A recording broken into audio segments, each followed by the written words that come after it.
Once a giant, always a giant. For me, it's only a giant.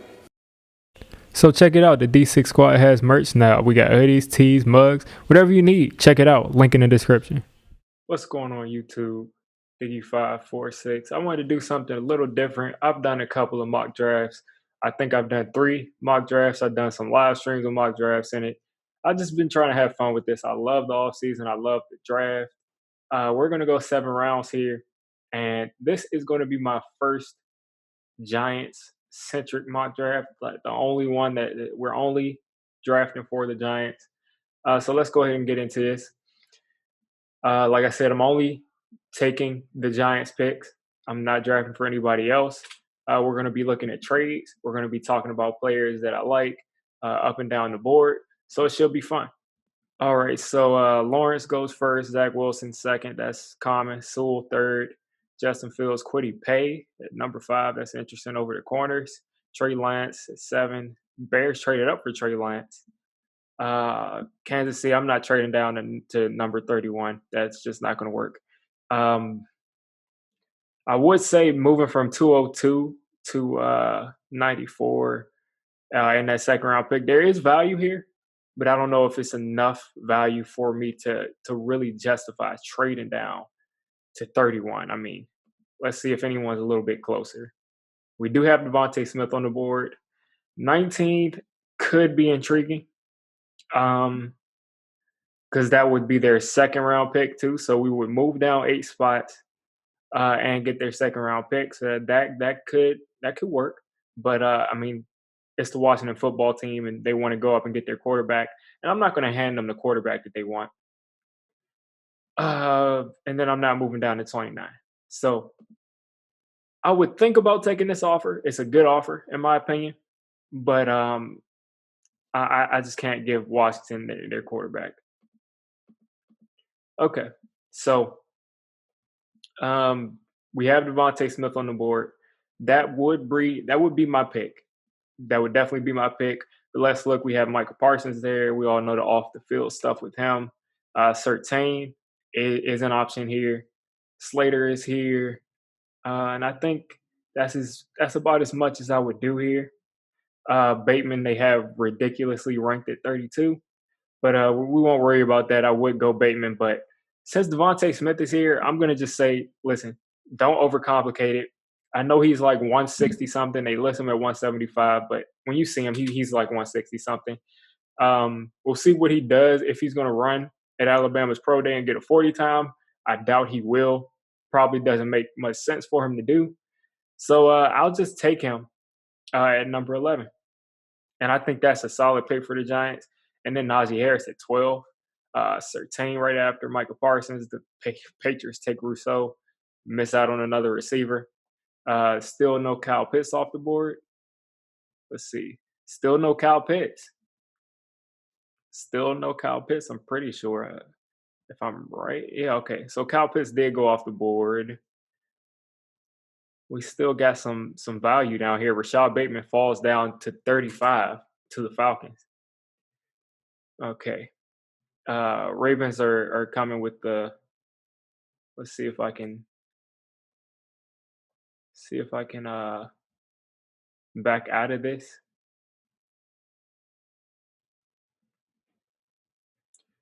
Okay. I don't think that I'm going to take the Ravens trade, but I also want to see who's on the board. So Pat Freiermuth is on the board, and I would be ecstatic. Let's see where Kyle Pitts went, though. Okay, he went right before us. Okay, so a couple of people fell: Ojulari, Osai, Barrymore to the end of the first round, Mac Jones at the end of the first round, Bateman a couple of picks before us, Wyatt Davis would be someone to consider. But the people that I'm looking at right here is first Pat Freiermuth. We don't need Etienne. Jalen Phillips is a really intriguing pick right here. Aleem McNeil, he's been shooting up draft boards. It seems like when Fireside Giants put out their video and Anthony from Fireside Giants talked about Aleem McNeil, all of a sudden he's getting all this attention. But to me, it's very simple. It's between Pat Freiermuth, who I think we could use, who I think is a monster pass blocking tight end and a monster in the passing game, or Jalen Phillips, the edge. And oh man, Pat Fryermuth here at the second round. I never thought that he would fall to us. But at the same time, Jalen Phillips, if he can be healthy, is probably a top 15 talent in this draft. And he's the edge. He's the edge that you want.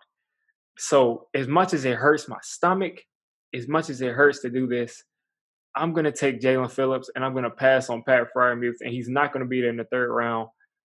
But I think either way, we get tremendous value. But really, I could go either way. But since we kind of got that receiving threat, and I know they're not going to completely just cut Evan Ingram, I'm going to say, or maybe we can get creative. Maybe we do something that's unrealistic and trade Evan Ingram for a second rounder, but I'm not going to do that. But I'm going to take Jalen Phillips here. And I know Pat Fryermuth is going to go pretty soon. Amari Rogers, Etienne, Aleem McNeil, Creed Humphrey. Pat Fryermuth is still up there. Jordan Smith, Rondale Moore. Wow. Yeah, Fryermuth is dropping. Okay. Finally goes to the Rams. He's going to be a beast for that team. Because I think Gerald Everett is actually a free agent. Landon Dickerson at the end of the second round. That's great value. Liam Eichenberg in the beginning of the third round. Eric Stokes. Wow. Yeah, these guys are falling. A lot of these prospects that I thought would go higher are definitely falling. I have no interest in giving up this 76 overall pick for 129 and something that's happening in 2022. That's just doesn't help this team. 113, I just can't do it. I mean, the furthest you're going to see me trade down is probably 78, 79, 80 something, maybe 90 something if there is value, but I cannot trade down, especially for I just can't do it. I just can't do it. But right now, I kind of feel sick because we had a chance to get Pat Fryermuth, and we took Jalen Phillips, and we took Jalen Phillips because I thought that Rashad Weaver wouldn't be here, and I mean, it's I thought Rashad Weaver and Patrick Jones, I thought might not be here. Maybe one of them would be, but I definitely thought Rashad Weaver wouldn't be here.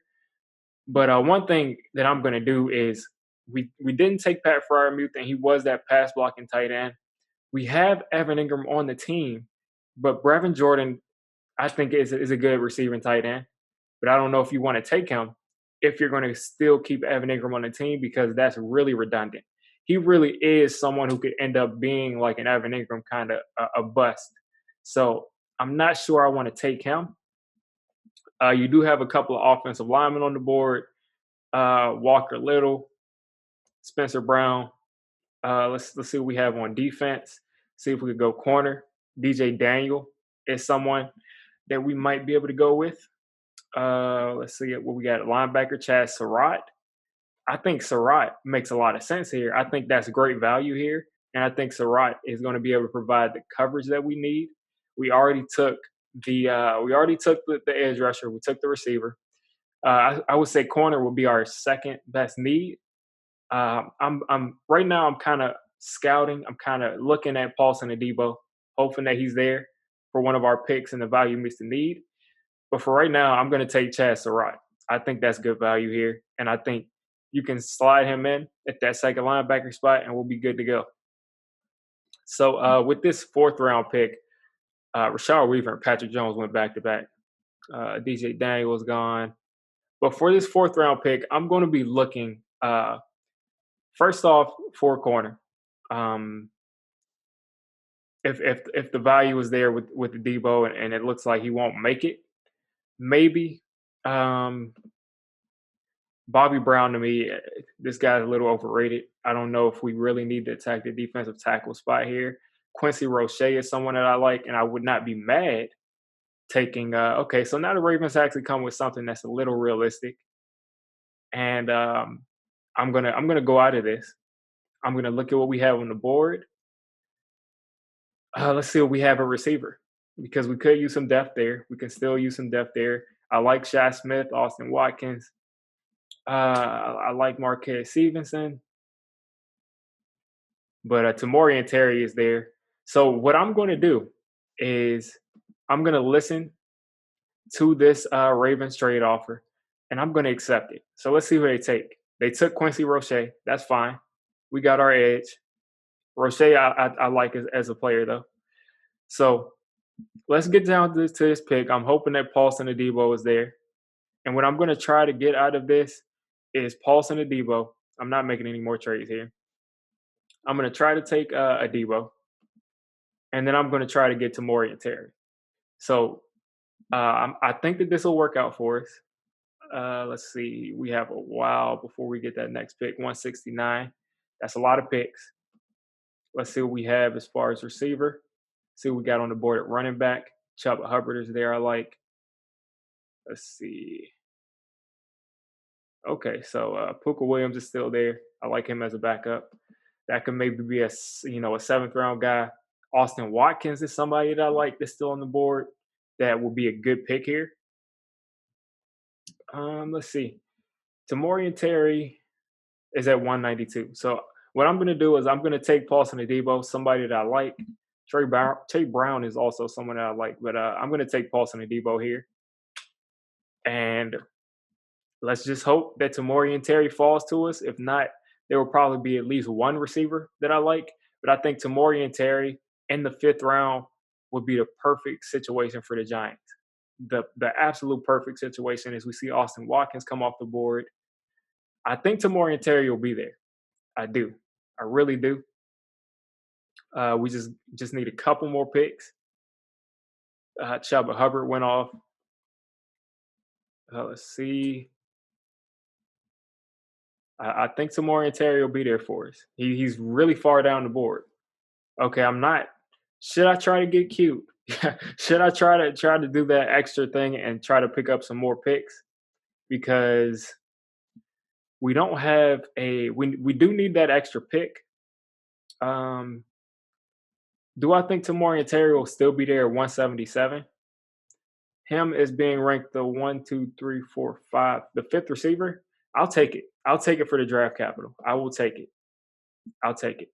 Kerry Vincent, they took Frank Darby, Cameron Bynum, Thomas Graham, Trey McKitty. That's a nice tight end a lot of people like. And we still get our guy with the extra pick. So I'm going to take Tamori and Terry here.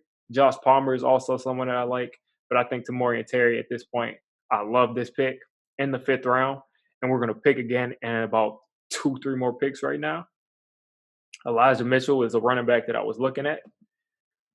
But Puka Williams is there. So that's someone, Otis Anderson. I wonder if he's related to the Otis Anderson on the Giants. But Puka Williams is someone I'm looking at. Let's look at offensive line. I haven't gotten this deep on the offensive line. But I'm not going to just take someone just because of position. So let's see what we have on defense. Let's see what we have on offense. I'm going to look at these tight ends. Quentin Morris, Bowling Green, Bradley Moore. Noah Gray is someone that played with Daniel Jones. I don't really like the tight ends at this point, so I'm going to pass on them. But what I will do is let's see what we have at linebacker, at corner. I'm going to take Trey Brown. He's a corner that I like at that spot, and I think that he could compete, for one of those top 4 or 5 spots. I think you can never have enough corners, and they're probably going to get rid of the guys that we have. But with this next pick, I'm going to just wrap this offense up and take Puka Williams, who I love, and he's consistently, deep on these boards. And let's see, I think we were able to get another pick with that Patriots trade. There's a little while before we pick again, though. But let's see what we have so far. I don't think we can. But we've addressed the receiver position. I would have looked at Josh Palmer. But we've gotten 2 receivers. We've gotten our backup running back. We have gotten an edge rusher and Jalen Phillips, who I think is a top 15 kind of talent. It's just the injuries. We've gotten 2 corners, but we have not gotten an offensive lineman. Noah Gray went off the board. Let's see. I think we probably have 1 or 2 more picks left because I made that trade. And I think I'm going to look at Tommy Kramer. This is the only lineman that I even know at this point. And I'm going to take Tommy Kramer here. And let's see. I think this wraps it up. And I think this is a solid draft. I really do. Tommy Kramer is our last pick. But DeVonta Smith, Jalen Phillips, Chad Surratt, that alone, if I just say, that's our draft, I'd be fine with that. Paulson Adebo after that, someone who can compete to be, that second corner across from Bradbury if no one else steps up. Tamorian Terry, someone who has a ton of potential and that can be an immediate threat just as a vertical threat down the field. Trey Brown, someone, again, like Paulson Adebo who can compete. I think I like the trades that we made. We ended up getting 1, 2, 3, 4, 5, 6, 7, 8 picks instead of 6 picks.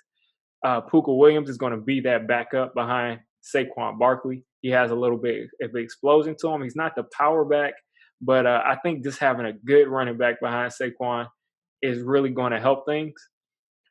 But I'm satisfied with this draft. You guys let me know what you think. Where would you have picked someone different? Let me know. So if you made it this deep into the video, I'm calling you a D6 Squad member. If you're a D6 Squad member, you got to hit that subscribe button. You got to turn on that notification bell.